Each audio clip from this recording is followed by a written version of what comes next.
What if I told you the thing you're most ashamed of is actually your biggest asset for reinvention? Most men and women over 50 hide their struggles, divorce, career loss, health scares, thinking it makes them weak to share. Wrong. Today you'll discover why vulnerability is your secret weapon for creating your most powerful chapter yet. Hi, I'm Dr. Cheryl Russell, a PhD researcher, a reinvention coach, and your no BS guide to thriving after 50. I lost everything at 49, a husband, a career, an identity, and the one thing that saved me, owning my mess instead of hiding it. Stick around because I'm sharing the vulnerability framework that helped me rebuild, and it works even if you think you're too broken to start over. Here's what we're covering today. Why shame keeps you stuck and the neuroscience behind it. The vulnerability practice that unlocks reinvention.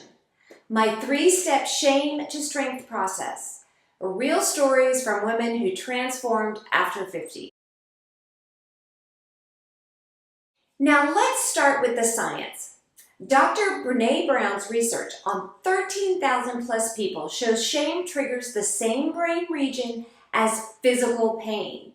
Your amygdala, your threat center, lights up like a Christmas tree.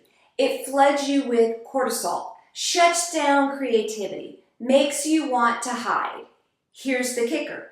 A 2019 study in Social, Cognitive, and Affective Neuroscience found that shame literally disconnects the prefrontal cortex, the part of your brain responsible for problem solving and future planning.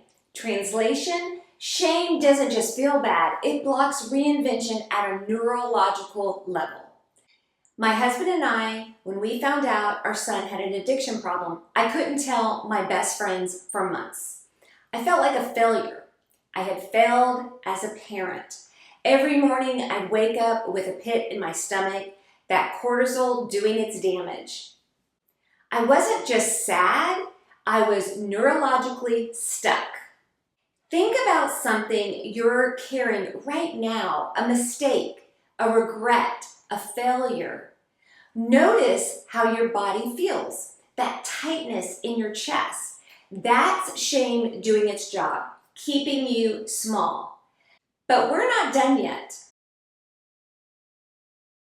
They think it means oversharing with everyone. Nope. Strategic vulnerability means sharing your truth with safe people who've earned that right to hear it.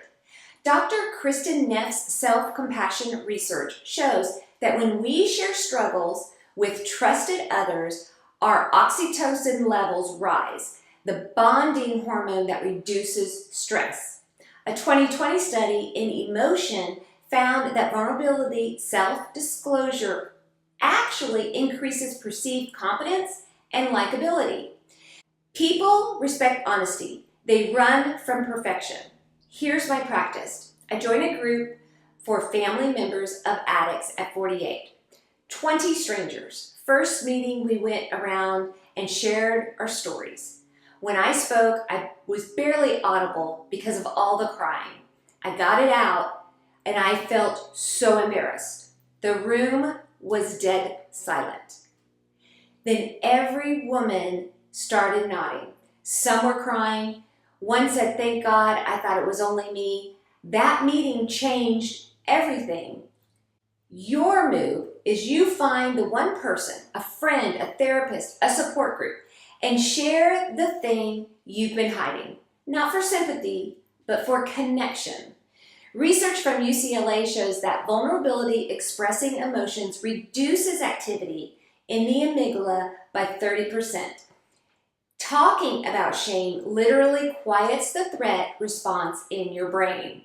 Most people stop here. They share once and think they're done. But that's not how it works. You need to turn your shame into your origin story. Every powerful reinvention has an origin story. Think about it. Oprah talks openly about her childhood trauma. J.K. Rowling discusses being a broke single mom. Brené Brown built a career on studying her own shame. They didn't succeed despite their struggles. They succeeded because they transformed pain into purpose. A 2018 study in the Journal of Personality and Social Psychology found that people who reframe adversity as growth shows higher resilience, life satisfaction, and goal achievement. My 3-step shame to strength process is step 1. Name it. Write it down. The thing you're ashamed of. Don't edit, just write. And step 2 is to reframe it. Ask, what did this teach me? What strength did I develop? For example, divorce can teach someone resilience, independence, and self-worth. Step 3, share it strategically. Tell your story in spaces where it can help others.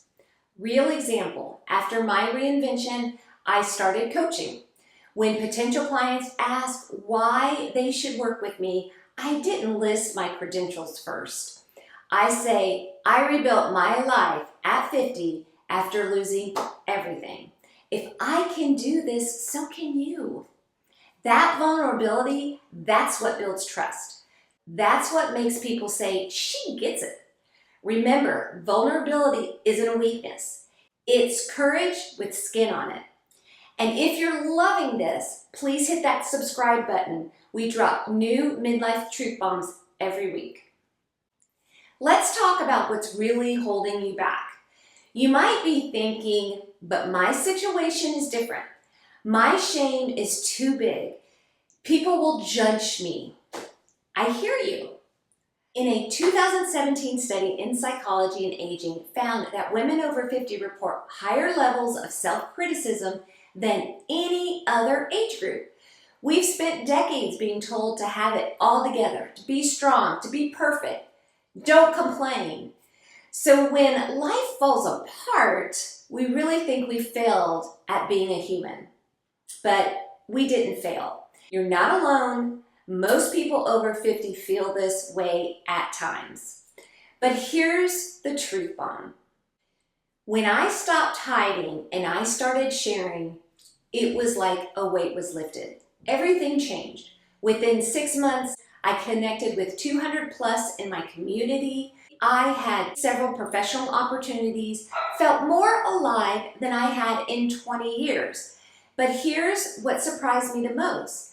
The more vulnerable I was, the more powerful I became. Not despite my story, but because of it. Research from Harvard Business School shows that leaders who share failures and struggles are rated as more competent and trustworthy than those who project perfection.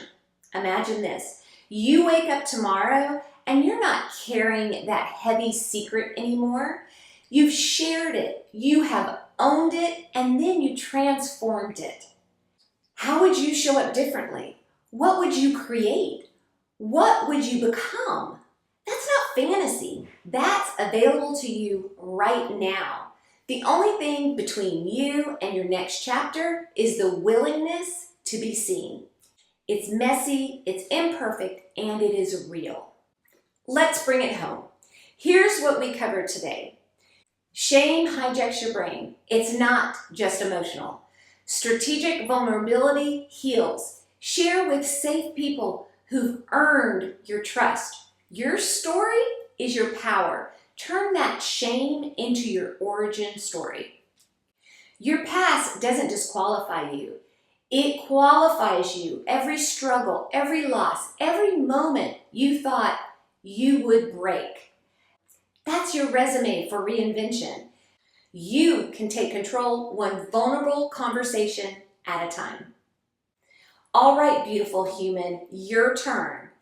Comment below what's one thing you've been hiding that you're ready to own. You don't have to share the whole story, just a word, a hint. Let's normalize messy, real, imperfected lives together. And if you're ready to go deeper, check the description for the free tools for midlife reinvention. Don't forget to subscribe and hit the bell because midlife is where the real adventure begins. And we're just getting started. See you next week.